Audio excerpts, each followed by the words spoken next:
विधानसभेत सदाभाऊ खोत यांनी विरोधकांवरती हल्लाबोल केला। जयकुमार गोरे, गोपीचंद पडळकर आणि आपण आधीच फाटके आहोत। आम्ही जर बोलायला लागलो तर तुम्हाला तोंड दाखवायला जागा राहणार नाही, असा इशारा आमदार सदाभाऊ खोत यांनी विरोधकांना दिलाय। तसंच 6 मंत्र्यांची विकेट पडणार असं स्वप्न आताच्या कलियुगातील संजयला पडलंय। पण देवेंद्र फडणवीसांच्या नेतृत्वाखालील सरकार भक्कम असून तुम्ही कितीही देव पाण्यात ठेवा, तुम्हाला यश येणार नाही, अशा शब्दात सदाभाऊ खोत यांनी संजय राऊतांवर टीका केली। जया भावाचं, गोपीचंदाचं, मी असं आम्ही पहिलंच फाटकाय, आमचा काय फाटणार आहे सर? पण तुमचं आम्ही जर फाडायला लागलो ना तर तुम्हाला तोंड दाखवायला जागा राहणार नाही। तोंड दाखवायला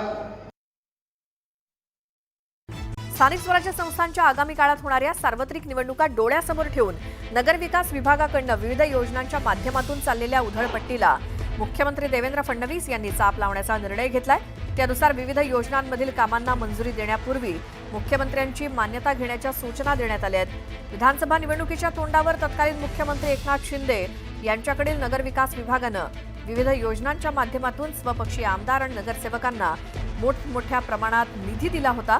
विविध योजनांच्या माध्यमातून हा निधी देताना कामाची गरज किती, प्रकल्प किंवा कामाचे प्रस्ताव, त्यांची सुसाध्यता, मान्यतेची प्रक्रिया पूर्ण न करताच अनेक महापालिकांना भरीव निधी देण्यात आला होता। परिणामी काही महापालिकांमध्ये या निधीचा वापरच झाला नाही, तर काही ठिकाणी नको त्या कामांवर उधळपट्टी करण्यात आली। निवडणुकीच्या तोंडावर बाहेरून शिवसेनेत आलेल्या नगरसेवकांना मोठा निधी देण्यात आला। अशातच राष्ट्रवादी आणि भाजपची ताकद असलेल्या महापालिकांना निधी मिळत नसल्याच्या दोन्ही पक्षातील आमदारांच्या तक्रारी आहेत। विविध योजनांच्या माध्यमातून वाटप होणाऱ्या निधीवर नियंत्रण आणण्याचा निर्णय मुख्यमंत्र्यांनी घेतलाय।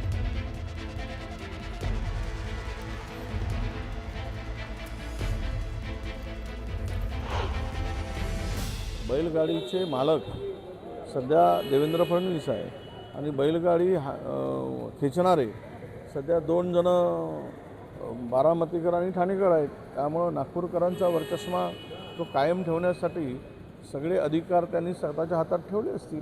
पण मी एक सांगतो की कुठे ना कुठेतरी या ठिकाणी बैलगाडींच्या ज्यांच्या हातात बैलांचे दोर आहेत ते ओढण्याचं काम, कासरी ओढण्याचं काम जोरात सुरू आहे, एवढा त्याचा अर्थ निघतो।